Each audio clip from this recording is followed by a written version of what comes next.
نظام و خواتین اسلام، السلام علیکم ورحمۃ اللہ وبرکاتہ۔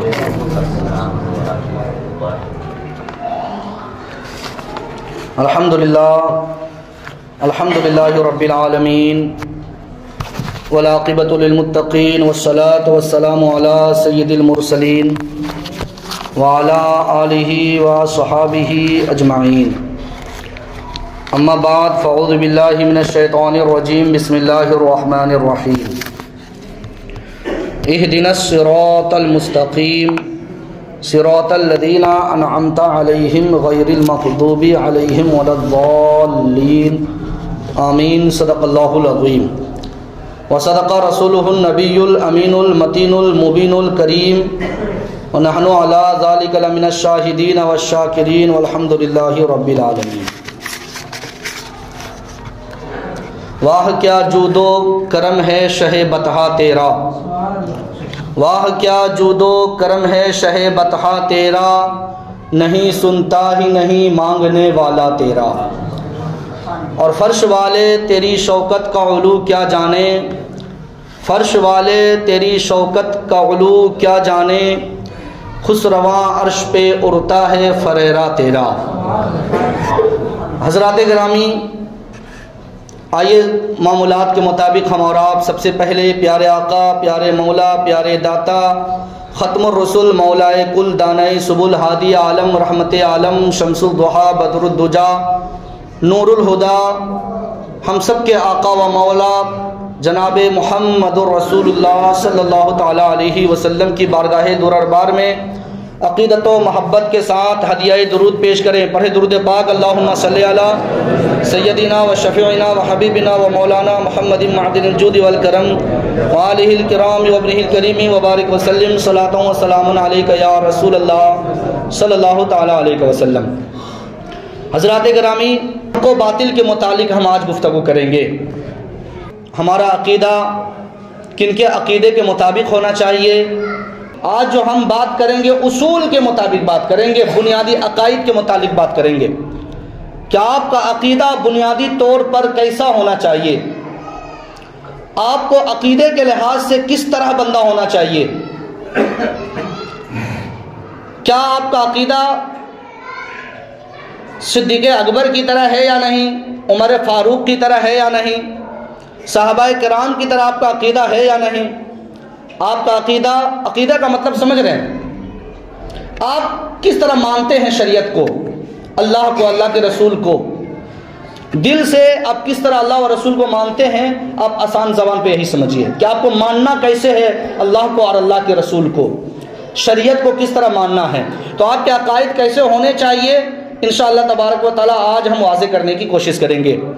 ہم اس پہ غور و فکر کریں گے اور جاننے کی کوشش کریں گے کہ ہمارا عقیدہ صحابہ کرام کے مطابق ہے یا نہیں، ہمارا عقیدہ تابعین، تبع تابعین، ائمہ مجتہدین، مفسرین و محققین، مجددین کے طریقے پر ہے یا نہیں۔ آپ اللہ و رسول کو کس طرح مانتے ہیں، اللہ و رسول کی ذات اصل ہے، اللہ و رسول کی ذات کو آپ کس طرح مانتے ہیں، اللہ و رسول کی باتوں کو آپ کس طرح مانتے ہیں جو عقائد سے ریلیٹڈ ہیں، اس متعلق انشاءاللہ تبارک و تعالی آج کا موضوع ہم نے چنا ہے۔ اور یہ اہم موضوع ہے اس لیے کہ اللہ رب العزت نے آپ کو نماز بعد میں فرض قرار دیا آپ کے لیے، اللہ رب العزت نے صدقات کا حکم بعد میں دیا، اللہ رب العزت نے ماں باپ کے ساتھ حسن سلوک کا حکم بعد میں دیا، آپ کو تمام جو مسائل آپ کو جو عمل کرنے کے لیے کہا بعد میں دیا۔ سب سے پہلے اللہ رب العزت نے ہمیں توحید کا درس دیا کہ آپ کو اللہ تبارک و تعالیٰ کی ذات کو کیسے ماننا ہے۔ اسلام کے 5 ارکان، سب سے پہلے توحید کہا گیا، نماز، روزہ، زکوٰۃ، حج بعد میں، سب سے پہلے توحید، یعنی اللہ تبارک و تعالیٰ کو ایک ماننا، اللہ تعالیٰ کی ذات و صفات میں کسی کو شریک نہیں جاننا، اللہ تعالیٰ کو تمام عیوب سے پاک و صاف جاننا، اللہ تبارک و تعالیٰ کو تمام چیزوں، تمام عیوب جو عیب، وہ تمام چیزیں جس میں عیب پائے جاتے ہیں ان سے اللہ تبارک و تعالیٰ کو پاک و صاف جاننا، یہ سب سے اہم اور اول درجہ ہے۔ پھر ہمارے نبی علیہ الصلوۃ والسلام کی رسالت، ہمارے نبی علیہ الصلوۃ والسلام کی نبوت۔ تو سب سے پہلے ہم گفتگو کریں گے آج موجودہ دور میں، توجہ سے سنیں، ہر ایک بندہ اور ذہن کو حاضر رکھے اور دل کو کشادہ کریں۔ سب سے پہلی چیز اللہ رب العزت کے متعلق ہم آپ کو بیان کریں گے۔ تو موجودہ دور کو پہلے ہم لیتے ہیں کہ آج فرقہ پرستی بہت زیادہ ہے۔ آپ جس معاشرے میں آپ زندگی گزار رہے ہیں، ہر جگہ بدعقیدے گھس چکے ہیں۔ آپ کے گھر تک بدعقیدگی گھس چکی ہے، یعنی یہ بدعقیدے لوگ آپ کے گھر تک گھس گئے ہیں اور آپ ان کے گھر تک گھس چکے ہیں، لیکن اس کا اندازہ آپ کو نہیں لگا، آپ اس چیز کو نہیں جان پائیں۔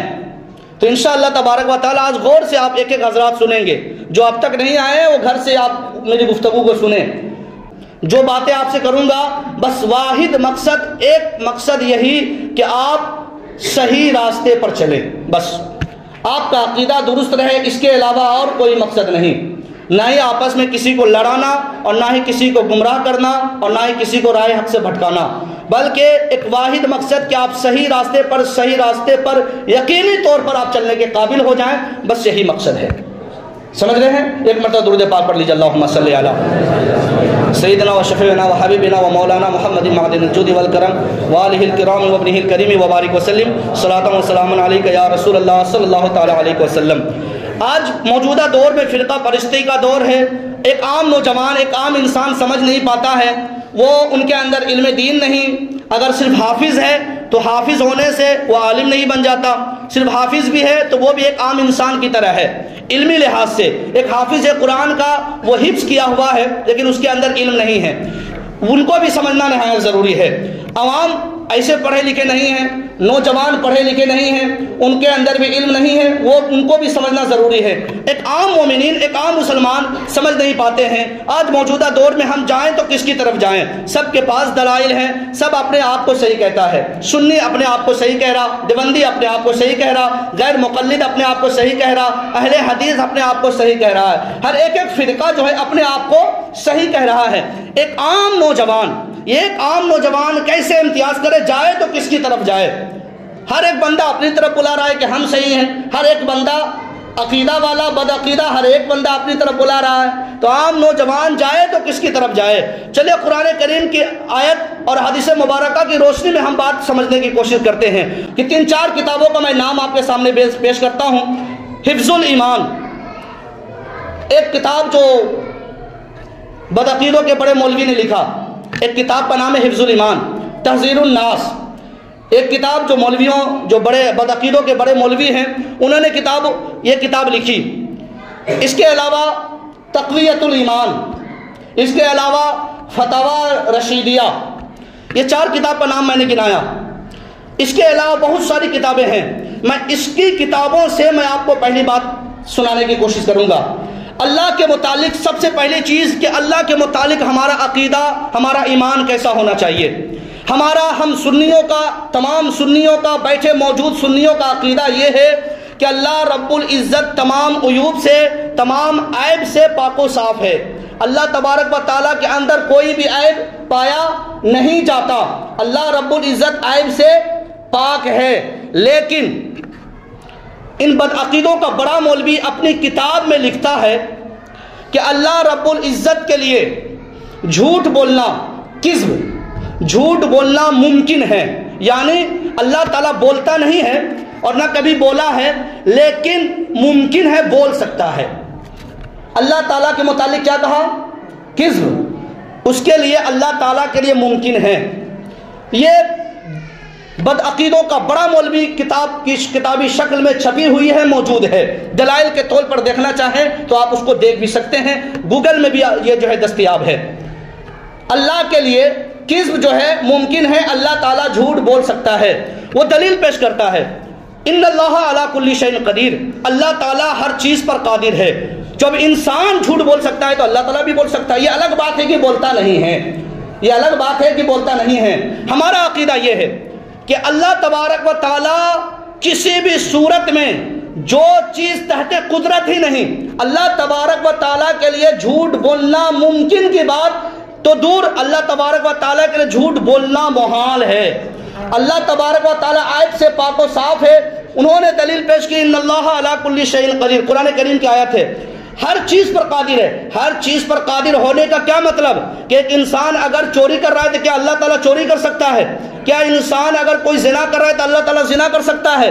اگر قادر ہونے کا مطلب اگر یہی نکالا جائے تو کوئی بھی ایسی برائی نہ ہو جو پھر اللہ تعالیٰ میں نہ پائی جائے۔ ان اللہ علی کل شیء قدیر کا مطلب کیا ہوا؟ اس کا مطلب یہ ہوا جو اللہ تعالیٰ کے قدرت کے تحت ہے وہ تمام عیوب سے اللہ تبارک و تعالیٰ پاک و صاف ہے، اور تمام جو اچھی چیزیں ہیں اللہ رب العزت کی ذات پاک میں پایا جاتا ہے۔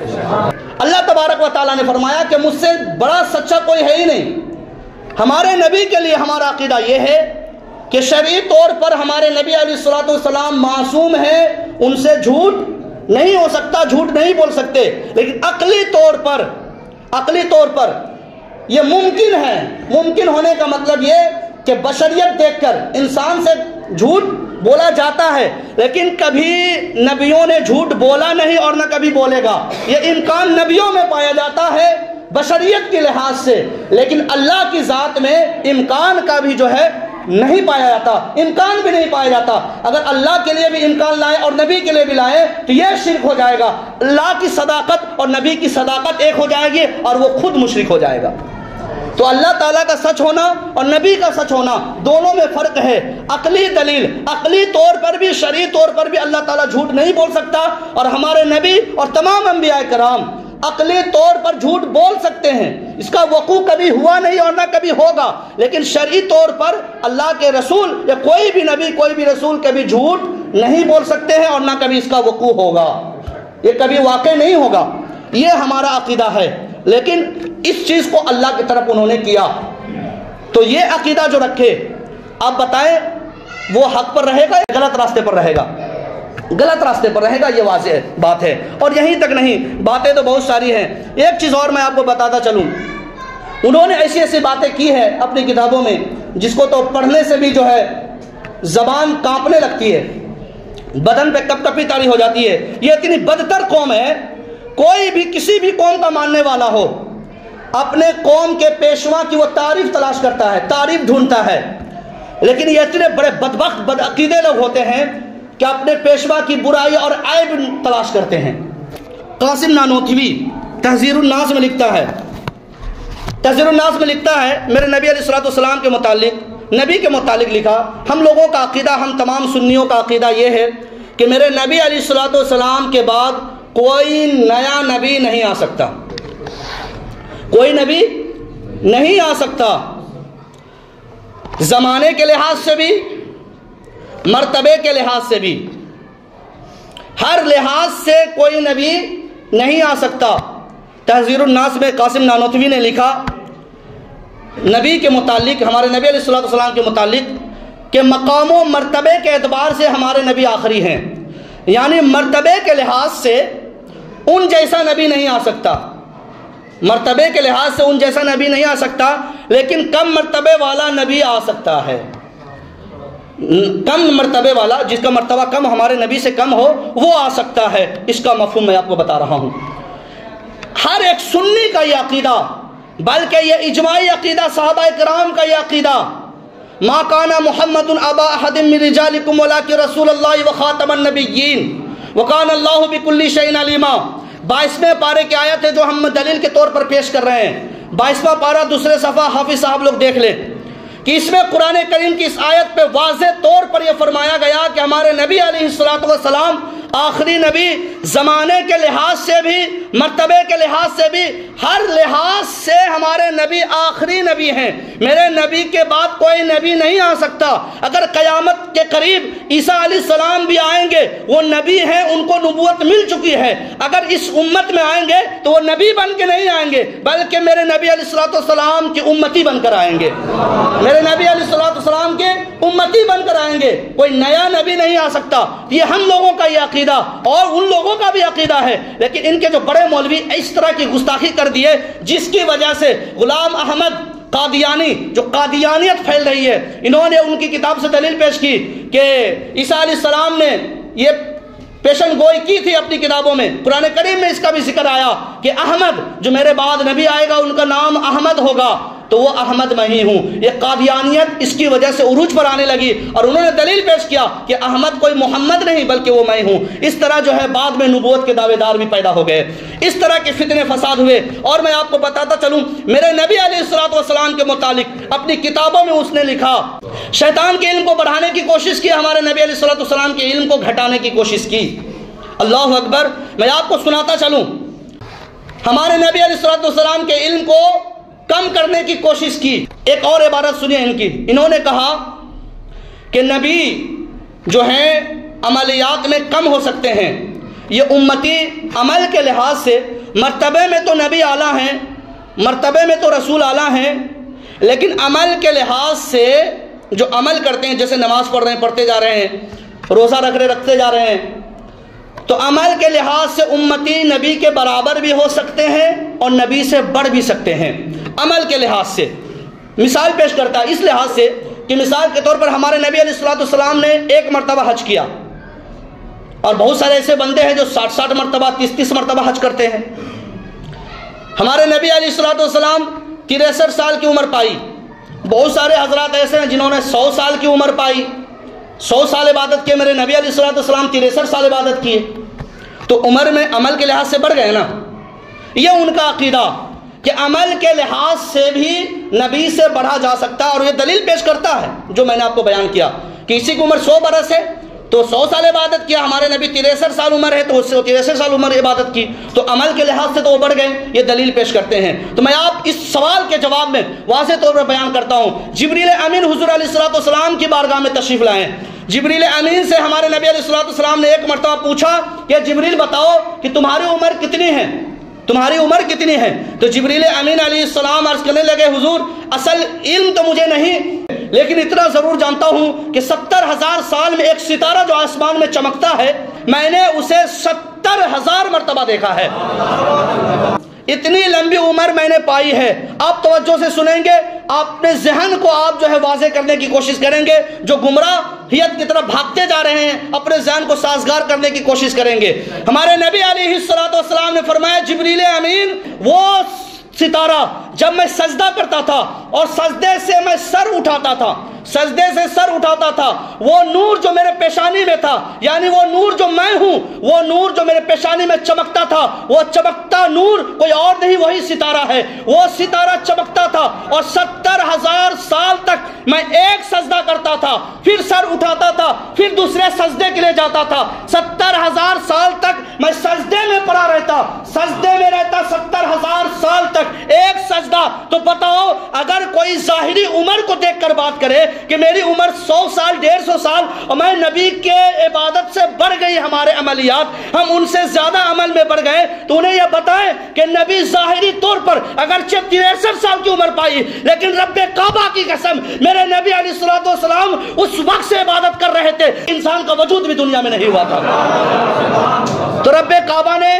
میرے نبی کو وہ عمر عطا فرمائی کہ حضور سجدہ کرتے ہیں تو 70,000 سال میں ایک سجدہ کرتے ہیں۔ یہ حدیث مبارکہ کی بات کر رہا ہوں میں، حضور علیہ الصلوۃ والسلام کی وہ شان ہے۔ تو انہوں نے کیا بدتمیزی کی، انہوں نے عقیدوں نے یہ بدتمیزی کی کہ عملیات میں نبی سے بڑھا جا سکتا ہے، ہمارے نبی علیہ الصلوۃ والسلام سے بڑھنے کی بات کی۔ کوئی بھی انسان، عام نوجوان تو گمراہ ہو جاتا ہے۔ اس طرح عام نوجوان کو بولا جائے کہ ان کی عمر 63 سال، عوام کی 100 سال ہوتی ہے، تو عام نوجوان تو اپنی عقل سے دیکھتا ہے، اپنا سائنسی دماغ لگاتا ہے، بولتا صحیح بول رہا ہے، اور اس طرح وہ گمراہ ہو جاتا ہے، اس کو پتہ تک نہیں چلتا۔ میں آپ کو اور بتاتا چلوں، یہ جو مزارات وغیرہ ہیں، یہ تمام چیزیں، فاتحہ وغیرہ، یہ اصل نہیں ہے، اس کو صرف ڈھال بنایا گیا ہے۔ ہم ان کی وجہ سے ان سے ہم اختلاف نہیں کرتے ہیں، زیادہ بحث بازی اس میں نہیں کرتے ہیں، مزار پہ جانا ہے جاؤ، نہیں جانا ہے نہیں جاؤ۔ ہماری جو اصل اختلاف کی وجہ بنی، یہی عقیدے کے لحاظ سے، جو انہوں نے اللہ کی شان میں اور ہمارے نبی کی شان میں گستاخی کی، اس گستاخی کی وجہ سے ہم ان سے منحرف ہوئے، ہم ان کے خلاف کھڑے ہوئے۔ اس گستاخی کی وجہ سے مزارات، یہ عرس وغیرہ تو ڈھال بنایا کہ دیکھو نوجوان جاتے ہیں، اس طرح کی باتیں کر کر کے جو اصل عقیدہ ہے اس کی طرف لوگوں کو راغب بھی نہیں کیا، وہ اصل عقیدہ اپنا بتایا ہی نہیں۔ چلیے میں آپ کو اور بتاتا چلتا ہوں، ہمارے نبی علیہ الصلوۃ والسلام کے علم غیب کے متعلق اشرف علی تھانوی نے کیا کہا. ان بدعقیدوں کا بہت بڑا مولوی ہے. انہوں نے کیا کہا اپنی کتاب میں ہمارے نبی علیہ الصلوۃ والسلام کے علم غیب کے متعلق؟ انہوں نے کہا کہ ہمارے نبی کے متعلق آپ کون سا علم مانتے ہیں؟ علم غیب مانتے ہیں، کل مانتے ہیں یا بعض مانتے ہیں؟ کل مانتے ہیں تو یہ اللہ تعالیٰ کی خصوصیت ہے، یہ اللہ تعالیٰ کے لیے خاص ہے. اگر بعض مانتے ہیں تو بعض آپ کس طرح مانتے ہیں؟ تو بعض تو صرف ہمارے نبی کے لیے خاص نہیں ہے، بلکہ بعض علم غیب تو جس طرح عمر کو ہے، زید کو ہے، بکر کو ہے، یعنی عام انسان کا نام گنا کے انہوں نے کہا کہ اگر بعض علم غیب اگر مانتے ہیں کہ تو بعض علم غیب صرف نبی کے ساتھ خاص تھوڑی ہے، بلکہ آگے گفتگو کرتے ہوئے کہتا ہے، یہ گستاخی کرتے ہوئے کہتا ہے کہ بعض علم اگر مانتے ہو، بعض علم غیب اگر مانتے ہو تو بعض علم غیب تو نبی کے ساتھ ساتھ جانور کو بھی اتنا علم غیب ہے، جانور کو بھی علم غیب ہے اتنا جو بعض علم غیب کی بات کر رہے ہو. جانور کو بھی علم غیب، اور جانور سے تو تشبیہ دی ہی اور ساتھ ہی ساتھ کہا مجنون کا ذکر کیا کہ پاگل وغیرہ کو بھی اتنا علم غیب ہوتا ہے. یہ ہمارے نبی علیہ الصلوۃ والسلام کی شان میں اس طرح کی گستاخی کی. یہ میں نے تین چار باتیں میں نے آپ کو سنائی. جمعہ کا وقت بہت مختصر ہوتا ہے، ہزاروں باتیں ہیں ایسی جنہوں نے اس کی گستاخی کی. ہمارے نبی علیہ الصلوۃ والسلام کی شان میں جو بندہ گستاخی کرے گا، چاہے وہ اپنے نسل کا ہو یا ان کی نسل سے ہم ہوں، ہم ان سے کوئی رشتہ نہیں رکھتے ہیں. اگر آپ کو اگر کوئی کہتا ہے کہ بدعقیدوں کے گھر نہیں جانا ہے، بدعقیدوں سے دوستی نہیں کرنی ہے، تو اس کا مطلب یہی ہوتا ہے کہ جو رسول اللہ کا نہیں ہے تو وہ آپ کا کیسے ہو سکتا ہے؟ آپ ایک مسلمان ہیں. ہم لوگوں کا کیا عقیدہ ہے علم غیب کے متعلق؟ عقیدہ ہم بیان کر رہے ہیں کہ تمام مخلوق کو لے لیں، دنیا کی تمام مخلوق، ان مخلوق کا علم لے لیں. توجہ سے تمامی حضرات سنیں. اور ہمارے نبی علیہ الصلوۃ والسلام کا علم غیب لے لیں، ہمارے نبی علیہ الصلوۃ والسلام کا علم لے لیں. تو میرے نبی علیہ الصلوۃ والسلام کا علم ایک سمندر ہے، اور سمندر میں جو موجود قطرات ہیں، ایک قطرے کو اٹھایا جائے تو میرے نبی علیہ الصلوۃ والسلام کا علم سمندر ہے، اور تمام مخلوقات اس سمندر کا ایک قطرہ ہے. ہمارے نبی علیہ الصلوۃ والسلام کا علم اتنا بڑا علم ہے. یہ ہم لوگوں کا، ہم سنیوں کا عقیدہ ہے، یہ ہم سنیوں کا عقیدہ ہے. درود پاک پر اللہم صلی علی سیدنا و شفیعنا و حبیبنا و مولانا محمد معدن الجود والکرم و آلہ الکرام و ابنہ الکریم وبارک وسلم. صلاۃ و سلام علیک یا رسول اللہ صلی اللہ تعالی علیہ وسلم. آخری بات آپ سن لیں. عام نوجوان صلح کلیت کی طرف بڑھ رہے ہیں. ہم سیدھے سادے مسلمان ہیں بھائی، ہم کسی کو غلط نہیں کہتے ہیں، کسی کو غلط نہیں کہتے ہیں. یہ کہہ کے بندہ وہ بچتا ہے اور نکلنے کی کوشش کرتا ہے. وہ بھی نماز پڑھتا ہے، ہم بھی نماز پڑھتے ہیں، وہ بھی روزہ رکھتا ہے، ہم بھی روزہ رکھتے ہیں. تو میں نے آپ سے شروع میں ہی کہا کہ جو اصل بلڈنگ ہوتی ہے نا، بلڈنگ کی ڈیزائننگ الگ الگ ہو سکتی ہے، لیکن بلڈنگ کی اگر بنیاد اگر صحیح نہ ہو تو عمارت کبھی بھی ڈھہ سکتی ہے، کبھی بھی گر سکتی ہے. بلڈنگ کی مثال عملیات کی طرح ہے، جو آپ عمل کرتے ہیں، نماز، روزہ، زکوٰۃ، حج وغیرہ. اور بنیاد کی مثال عقائد ہے. عقیدے کی درستگی اگر نہیں ہے، لاکھ آپ نماز پڑھتے ہوئے دیکھیں یا آپ خود پڑھیں، لاکھ آپ روزہ رکھتے ہوئے دیکھیں یا آپ خود کریں، یہ تمام عبادت آپ کے منہ میں مار دی جائے گی. حضرت ابو بکر صدیق کے زمانے میں زکوٰۃ سے انکار کر دیا. میرے نبی کا انتقال ہوا، مسلمانوں نے زکوٰۃ سے انکار کر دیا، جو ظاہری لبادہ پہن کے تھے مسلمان کا. حضرت صدیق اکبر منکرین زکوٰۃ سے جنگ کیا، یہاں تک کہ ایک ایک کو گھر میں گھس کر قتل کیا. زکوٰۃ کا انکار کر دیا، ان کی فرضیت کا کہ زکوٰۃ دینا فرض نہیں، جبکہ یہ عقیدہ ہے مسلمانوں کا کہ زکوٰۃ دینا کیا ہے؟ فرض ہے. عقیدے میں اختلاف کی وجہ سے ہمارے نبی علیہ الصلوۃ والسلام کا زمانہ ابھی گزرا ہی تھا، صدیق اکبر کی خلافت آئی تھی. پہلے ہی خلافت میں ایک منکرین کھڑا ہوا، زکوٰۃ کا انکار کر دیا، یعنی عقیدے میں اختلاف کر دیا. تو عقیدے میں اختلاف کرنے کی وجہ سے صدیق اکبر فاروق اعظم سے مشورہ کرتے ہوئے، صحابہ کرام سے مشورہ کرتے ہوئے گھر میں گھس کر ایک ایک کو قتل کیا. تو یہ واقعہ ہمیں بتاتا ہے کہ بدعقیدے لوگ اگر اپنی بدعقیدگی میں اتر جائیں تو مسلمانوں کی ذمہ داری ہے کہ بدعقیدگوں کی بدعقیدگی ختم کرنے کے لیے کوئی نہ کوئی آواز ضرور اٹھائے. اگر کوئی نوجوان صرف خاموش رہے کہ ہم سیدھے سارے مسلمان اختلاف میں نہیں پڑھتے ہیں، اختلاف میں نہیں پڑھنا ہے، جو صحیح راستہ ہے اس صحیح راستے کا اختیار تو کرنا ہے. صحیح راستے پر چلنا تو ہے، صحیح راستے پر چلنے کے لیے ضروری ہے کہ اللہ و رسول سے سچی پکی محبت ہونی چاہیے، جو حقیقی محبت ہے وہ محبت ہونی چاہیے۔ آپ رشتہ داری نبھاتے ہیں، رشتہ داری نبھائیے ان لوگوں سے جو اللہ و رسول سے رشتہ داری نبھاتے ہیں، ایسے لوگوں سے نہیں جس کا تعلق اللہ و رسول سے نہیں۔ دنیا عالم اسلام میں آج تک جو بھی جنگیں ہوئی ہیں تو وجہ یہی رہی ہے کہ جو اللہ و رسول کا نہیں ہوا وہ میرا کیسے ہو سکتا ہے، جو اللہ و رسول کا نہیں وہ کسی انسان کا نہیں ہو سکتا ہے۔ حضرات گرامی، اسی وجہ سے میرے امام احمد رضا خان نے یہ 4 بڑے مولوی جو بدعقیدوں کے ہیں، اس کے علاوہ اور بھی ہیں، تو ان پر کفر کا فتویٰ دیا، یہ کفر کا فتویٰ دیا۔ ایک اہم مسئلہ میں بیان کروں کہ ہر دیوبندی، ہر وہابی، ہر غیر مقلد کافر نہیں ہے، یہ دماغ میں بیٹھا لیجئے۔ سارے دیوبندی، سارے وہابی کافر نہیں ہیں، سارے غیر مقلد کافر نہیں ہیں، اس کو ذہن میں رکھیے آپ، کیونکہ بہت سارے حضرات کم علمی کی وجہ سے سب کو کافر کرنے لگتے ہیں۔ سب کافر نہیں ہیں، وہ بھی مسلمان ہیں، مسلمان کی فہرست میں آتے ہیں۔ کافر کون کون ہے؟ 1 منٹ میں سمجھیے۔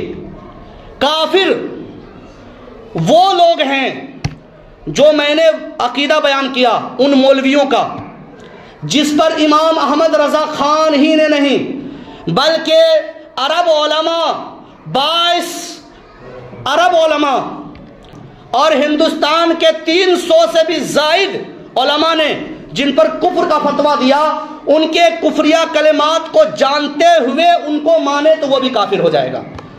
سمجھ رہے ہیں؟ یعنی وہ مولوی جس پر کفر کا فتویٰ لگا ہے، ان کے کفریہ کلمات کو وہ جانتا ہے، جانتے ہوئے اس کی پیروی کرتا ہے، اس مولوی کو جانتا ہے کہ اس مولوی نے یہ عقیدہ رکھا ہے ہمارے نبی کے متعلق، اللہ تعالیٰ جھوٹ بول سکتا ہے، یہ عقیدہ اس مولوی کا ہے۔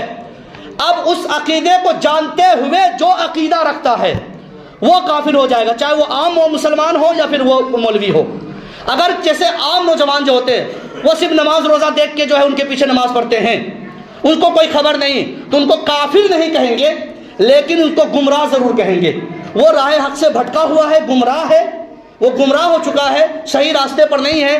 ڈائریکٹ اس کو کافر نہیں کہنا بلکہ اس کو سمجھانے کی ضرورت ہے، اسے بتانے کی ضرورت ہے۔